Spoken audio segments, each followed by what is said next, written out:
Share করছি আজ দুপুরে মেনু। তো আজ দুপুরে মেনুতে প্রথমেই ছিল শুটকি ভর্তা। এটা ছিল চ্যাপা শুটকি ভর্তা, ঝাল ঝাল করে বানানো হয়েছে। আর এমনিতে শুটকি আমি অনেক বেশি পছন্দ করি। আর এই শুটকি ভর্তাটা অনেক মজা হয়েছে, গরম গরম ভাতের সাথে অনেক মজা লেগেছে। তো শুটকি ভর্তা দিয়ে ভাত খাওয়ার পর এরপর নিলাম আরেকটা ভর্তা। এটা ছিল টমেটো আর বেগুন দিয়ে ভর্তা। এই ভর্তাটা অনেক ভাইরাল। আমার মনে হয় এমন একটা মানুষ নাই মনে হয় এই ভর্তাটা খায়নি। আমার কাছে ভীষণ মজা লেগেছে। বেগুন ভর্তার সাথে টক টক টমেটোর একটা ফ্লেভার, খেতে কিন্তু অনেক মজা লাগে।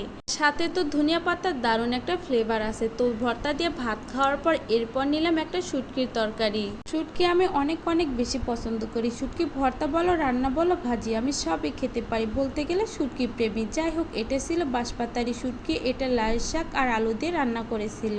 এমনিতে শাকের তরকারি কিন্তু খেতে ভীষণই মজা হয়। আর সাথে যদি শুটকি হয় তাহলে তো কোনো কথাই নেই। শুটকি ছিঁড়ে ছিঁড়ে শাক দিয়ে খেতে, ভাত দিয়ে কিন্তু অনেক মজা লাগে। আলহামদুলিল্লাহ, আজকে দুপুরে মেনুতে এগুলোই ছিল। ধন্যবাদ, আল্লাহ হাফেজ।